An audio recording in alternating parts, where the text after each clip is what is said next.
So I'm not gonna lie, this third season of From totally just snuck up on me. I watched the teaser a couple months back, but I completely forgot that this season was supposed to start in early fall. So I'll start with like a brief, quick review for those of you who don't have MGM Plus and might not necessarily want to get it. I think it's a good episode that builds off the ending of last season where Tabitha's pushed off the tower by the boy in white and ends up in the hospital in what we're pretty sure is the real world. And I don't think it disappoints, as the episode gives you more information without like revealing too much in my opinion. And there's tension among the people building throughout the episode, and it reaches its peak near the end. And I would say that overall, again, like it's hard to discuss this episode without really spoiling anything, which is why I'm just keeping this brief. But if you have the money to spare, I would highly recommend that you guys go and get MGM Plus, as I am like a little worried that MGM might eventually end the series due to a lack of funding. So if you have any sort of money and you enjoy the series, I would definitely ask that you guys go and get MGM Plus to watch this show. This was an episode that pulled no punches in terms of the horror, and while a lot of people complain that season 2 was a bit dull, which I don't really necessarily agree with, or I can see it to a certain extent, but I think that people are a little bit dramatic about how dull it could be in season 2. But regardless, I think this episode was not dull at all. This is an episode that is like a good combination of what's been on the show, of the drama while also still having its horror elements and mystery elements. And I do hope the show continues this with the rest of the season. But regardless, if you don't want to get MGM Plus, there is a free trial, so you really could just wait until all the episodes are released and then binge it. But I am just a little worried that MGM might either entirely get rid of MGM Plus or cancel the series, as I don't think the show's super popular and I don't really see a lot of people talking about it. So again, if you do have the money to spare, I would definitely ask that you go and get MGM Plus so you can watch the season. But with that being said, I'm going to move on to spoilers, so if you don't want to get spoiled for episode 1, I would probably click off now. But be sure to subscribe before you go, as I'm probably going to be posting more about the episodes in the future with a mix of like spoiler-free and spoiler reviews like I'm doing with this episode. But yeah, now we're in spoiler section, so click off if you don't want to get spoiled. So as I mentioned earlier, I really like how this episode continued on the cliffhanger of Season 2. And it already gives us information right off the bat that Tabitha's in Camden, Maine, which she also learns later on that that's where Victor and his family were from, as he has a return address in his lunchbox. As well as the fact that I'm pretty sure she's being investigated by the police for potentially murdering her family. So I'm interested to see where that plotline's gonna go. I think it was questionable that Tabitha would leave the hospital, as it would obviously make her a lot more suspicious to police that she's guilty of something. But I can also understand her logic of not wanting to sit around and wait for her family to come back, and to also potentially try to find a way to get them out. And I've seen some people talk about it already, but Jim leaving his kids to try to find his mother was certainly a decision. I understand it to a certain extent, since this was like right after Ethan tried to leave to find her himself, and that Jim knew that there was probably a good chance that one of his 2 kids or both of them would try to go after Tabitha themselves. But I think that Jim should have tried to get someone else to look for his wife instead, as if Jim died there, his kids would be left as orphans. So it was pretty irresponsible of Jim. And this was clearly a way to get Kenny away from town during the events that I'll talk about pretty soon. Now, I'm not really gonna hold any of that against the show, since I guess the reasoning enough that Ethan tried to run away before Jim tried to go find their mother was... It was enough for me to not like completely hate the decision that he made, but I still disagree with it.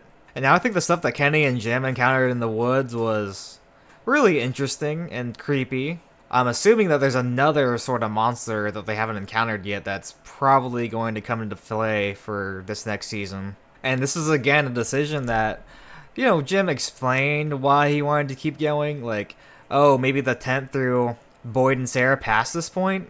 But that witch stuff was really creepy, and personally, I would have backed out of there and gone back. And again, not something I'm going to hold against this episode, because I can kind of see both sides there, so yeah.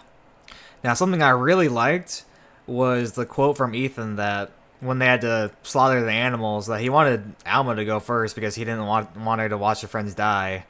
And that was already a deep quote by itself. Maisie. But with the fact that it even foreshadows what happens later in this episode, I think that was honestly just great writing. And now the climax of this episode was awesome. There were some parts that were a little off about it, but for the most part, I think it was a really entertaining watch. Earlier in the episode, you learned that all the crops have been rotted out, so they're left with no food except for the barn animals. And that causes the townspeople to panic and basically go run and steal the rest of the food that's in storage for themselves. That causes Boyd and Donna to talk about what they're going to do with the animals, since that's all the food that they have left. And then they come to the conclusion that they just gotta slowly eat the animals and just pray that farming in different spots is gonna yield some food that's not just rotted.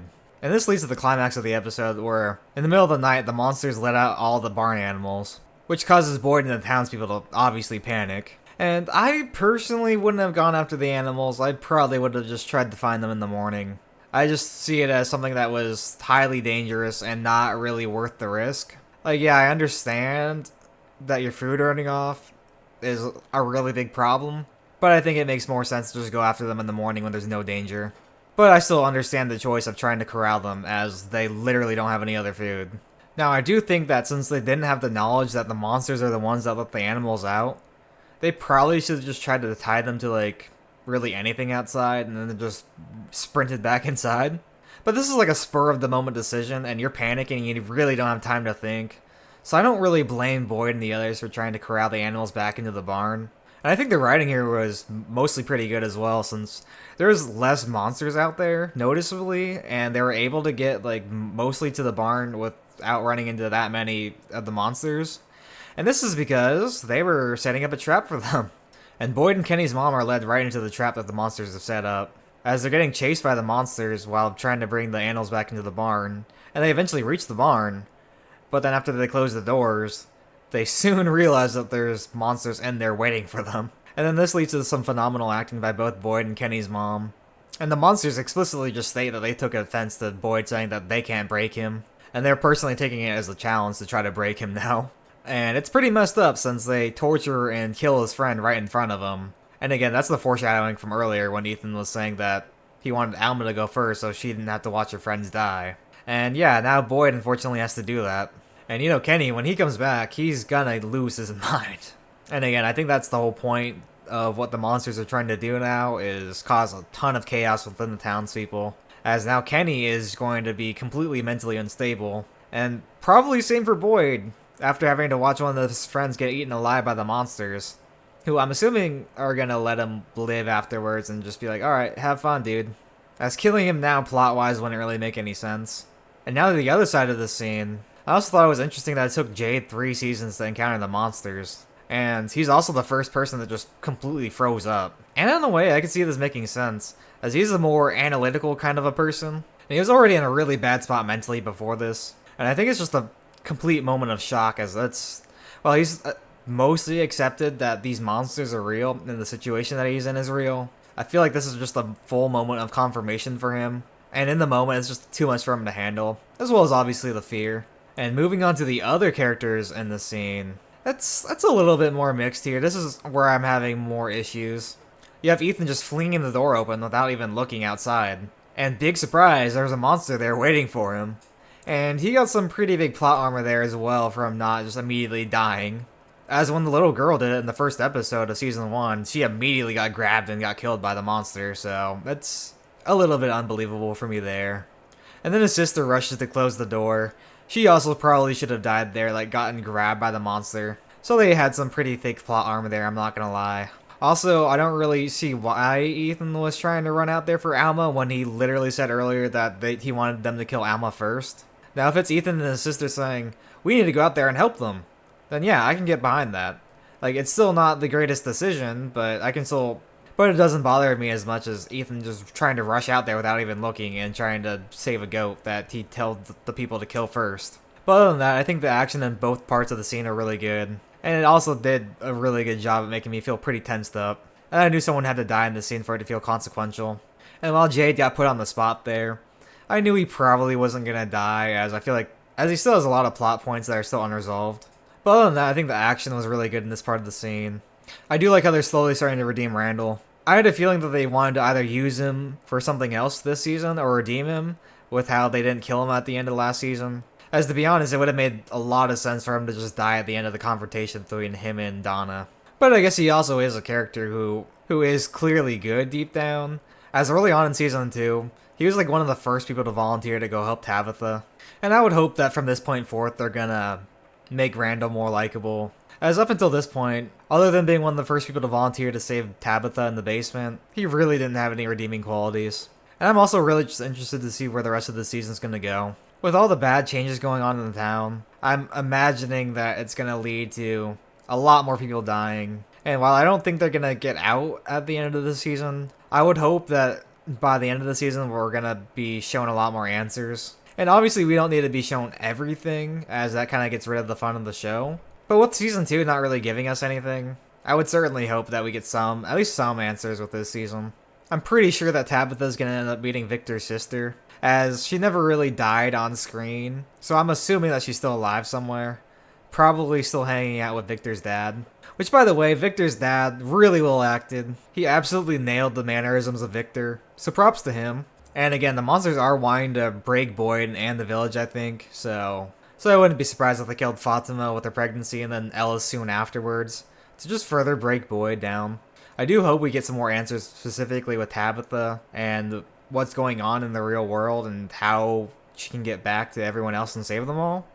But that might not happen in this season. It's just, I don't know. I guess a part of me is just wondering how they're going to make it interesting with her, since I guess she'll be on the run from cops probably and learning more about Victor's sister and his dad. But if she like manages to get back and save them all in this season, then I don't think there would really be much of the show left, so I don't really see that happening.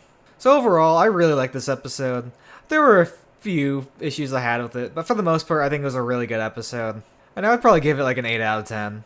But how do you guys feel? Let me know in the comments below. Be sure to leave a like as well so I know that you guys enjoyed this video and want to see more of this. And maybe even just let me know in the comments below if you want to see more of this.